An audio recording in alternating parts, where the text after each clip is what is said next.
So this is Saturday, April 13th, 2024, and this is a brief presentation on Patrick Lecture 4, which is World Weariness, Prayer and Love. And I'm going to focus on week 2, which is about prayer. And the title I gave it came from the lecture. It says, Man's Best Prayer Are His Actions. Now the theme, because in this group this presentation is part of a group and people are listening right now, the theme that I chose for this month is love. It's an extremely important concept and very misunderstood. And so what I'm going to do is I'm going to bring out the elements of love in this section.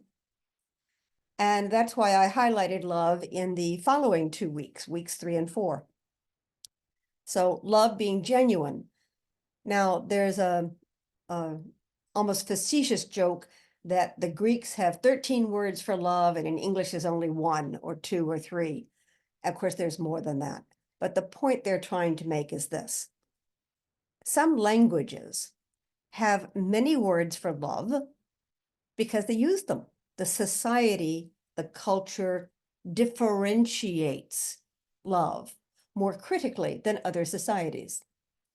The other joking version is how many words Eskimos and Icelanders and Scandinavians might have for snow, because it's a constant and chronic element of their lives, and differentiation is crucial because you have to make decisions based on the heaviness, the wetness, the stiffness, what's underneath, what's on top.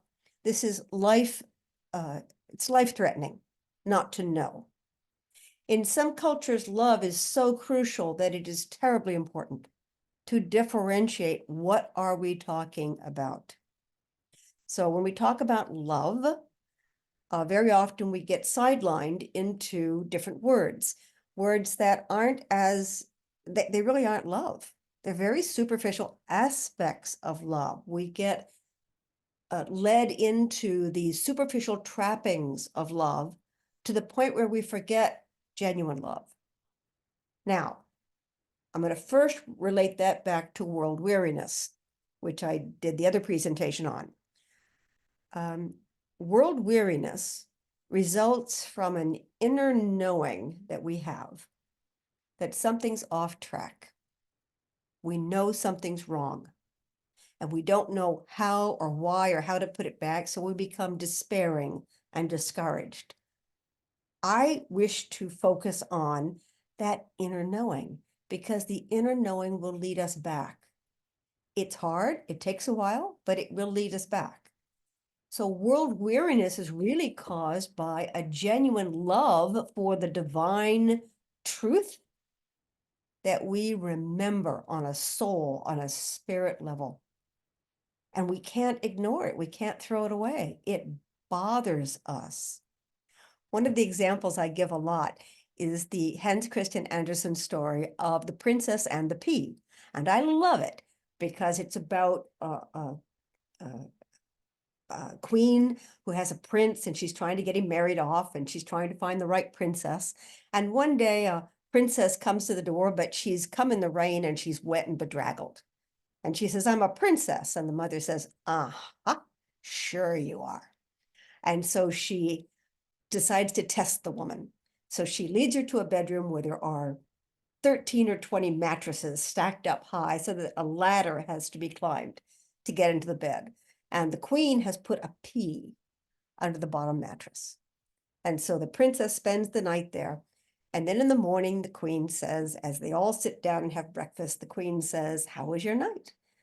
And the princess says, oh, it was terrible. I tossed and turned, I'm bruised all over. I don't know what it was. And that's how the queen knew that she was a princess, because she was so sensitive. I see hundreds of thousands of cultural stories like that lead back to similar concepts as the Patrick Lectures. I see them leading back to we know. We know there's a P under this someplace, and we can't get over it. And it leads us into different activities, excuses, rationalizations, avoidance, solutions. And it's important to remember why we're doing that. What is driving us? Now, this is something I had to learn in my training, in my pathwork studies, in my spiritual studies. I studied intensively for 12 years in formal programs and workshops, 12 years of really hard work. And it wasn't until my 11th year that I got a teacher that explained to me where I was going wrong. And she was a person who, I've got to bring the end in before the beginning. I can't tell the story in sequence or it would be longer. Basically, she had decided to hold the positive. She had decided to know the knowing, to hold the knowing that there was an inner love for truth and the plan, and that we were just a little bit lost. And instead of chasing us, she was going to hold that pole position. And that meant that she did not chase negativity. I didn't realize until that class and that teacher how much of my training had been influenced by finding negativity, which I'd gotten really good at, which is easy. It is harder to stay attached to the positive, which is sometimes invisible, and hold that ground and believe in it and not be distracted and chase around negativity. I thought she was a coward. I thought she was ineffectual. I thought she wasn't a good leader because she wouldn't reach out and address what various people in the class were presenting or doing. It took the entire year for me to realize that she was holding something more precious, and we were the ones being quite silly. And I did have an opportunity to thank her for that before I was done. It was an enormous lesson. I can't say enough to the lady. Now, to get back, world weariness is caused by this inner split, this knowing something is loving and wonderful, and yet not being able to figure out why the world is so crazy, why the world is insane, and why there is so much negativity. So that's world weariness. That was week 1. This week is prayers. So where's the love in prayers? I invite you to consider that most prayers are not very loving. Most prayers are, give me what I want, make me happy, take away my distress. They are egotistical, selfish, and short-sighted. They are the prayers of children, even if spoken by adults on the earth plane.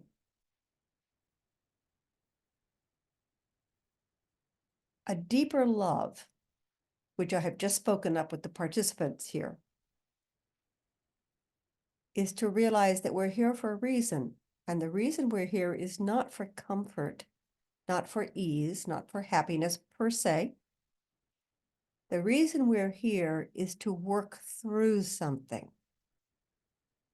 And the working through our own negativity will inevitably bring us happiness. It will bring us joy. It will bring us peace. It can't be avoided. However, in the working through, we are exposing, expressing, manifesting our negative desires to avoid, to find false solutions, to conquer, to fix this, to stop the pain, rather than truly understand the pain.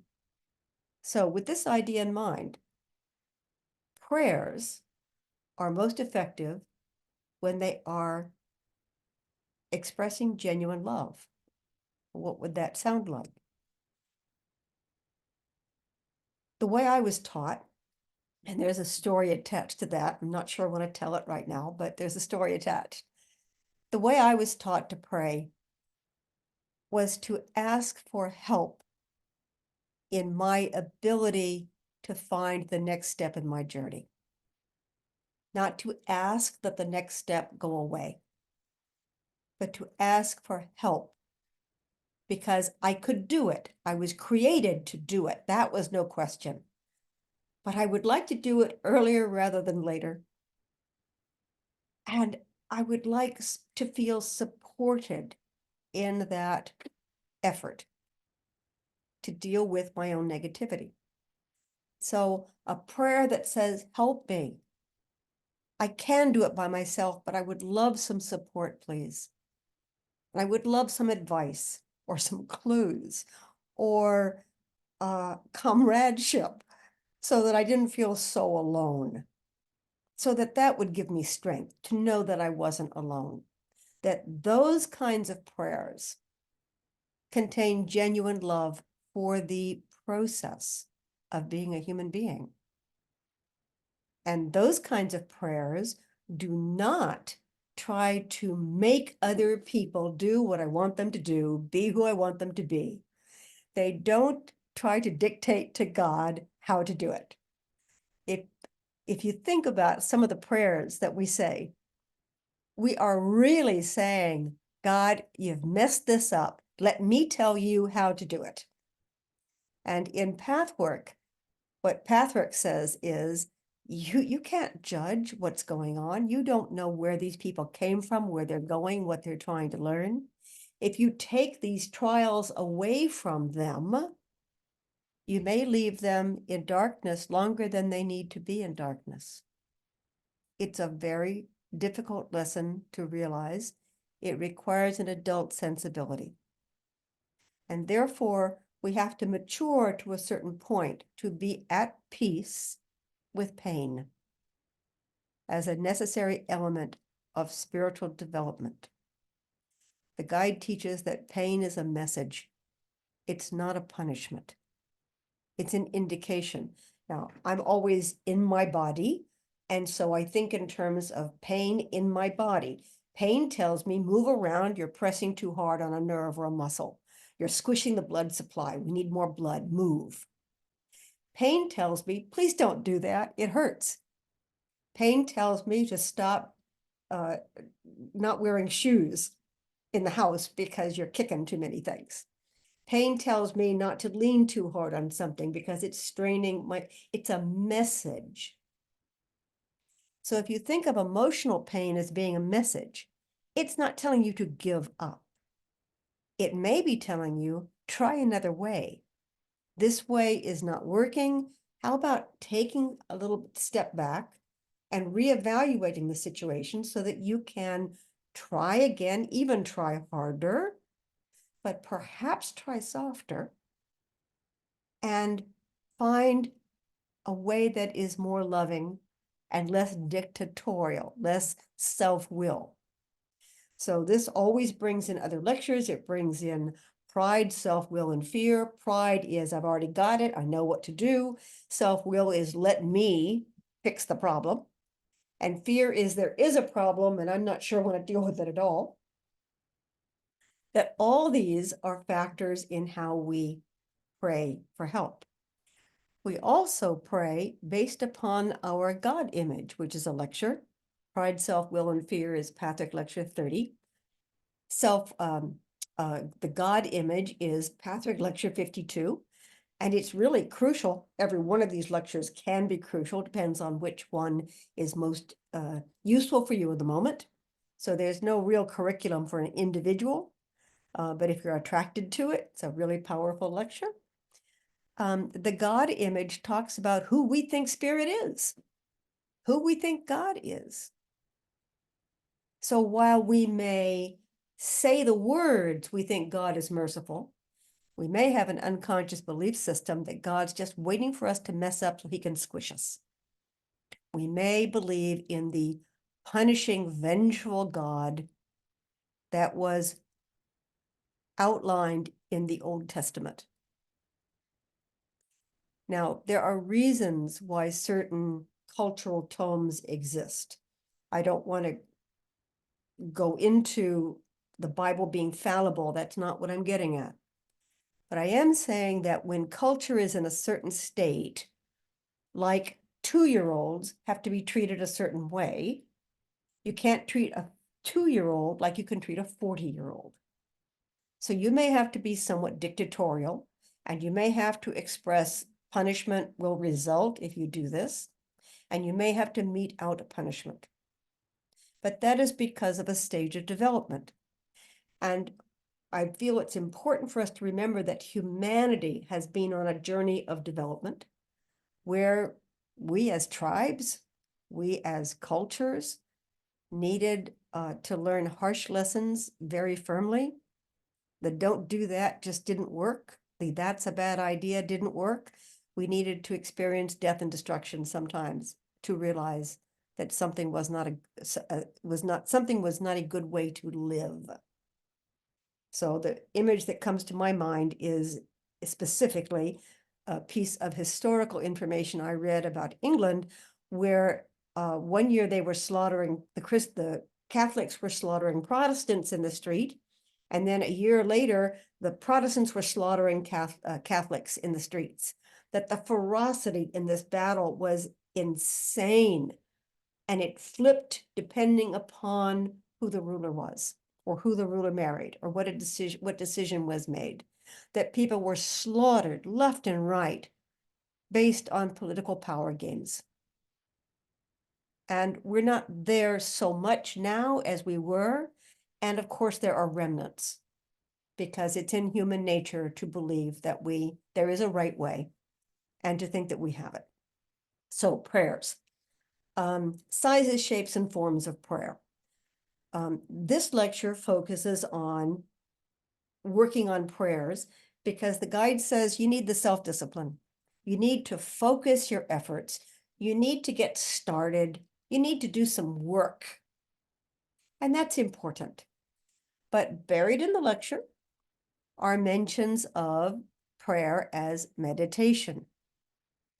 So if I take this phrase that I used as the title of this week, man's best prayers are his actions. Part of our actions are to consider what's going on. That's an action. It may not be a sword and shield action, but it is action.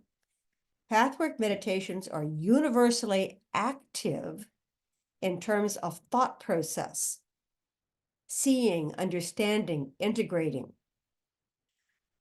so that prayer is a demonstration of where we are.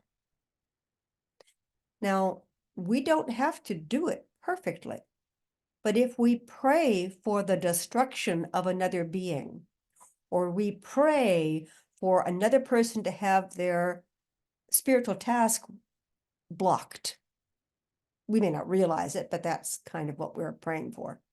If we pray for these things, it's not going to happen because it violates spiritual law.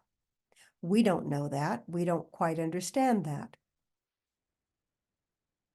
Spirit is going to find the positive in our prayer, which in that case would be caring. Frustration and caring that harks back to world weariness. So world weariness is knowing something's not right. A heartfelt prayer that somebody stop that, be imprisoned, halt this mayhem, somebody be punished for it. What's under that is actually love, a knowing of love, and not understanding how the world manifests so awfully when we know and other people know what's wrong with this. So like my teacher did, I have learned to sit still a little bit, and keep my eye on the prize. And the prize is our inner knowing.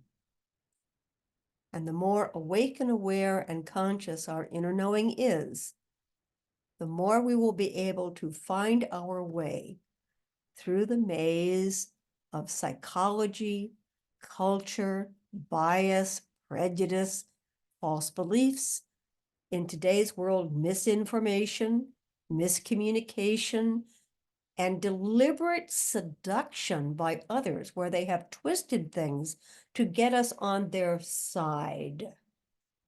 And it is our job to see through this. So again, if you come back to prayer, a prayer might be, let me sense into the truth, even if it violates my self-will, even if it humbles my pride, even if I find it scary. If I can sense into the truth of something, then I can hold fast to that. And I know that that's something to build from, instead of the slippery place I am in some form of falsehood. So that's how I tie love into world weariness and prayer.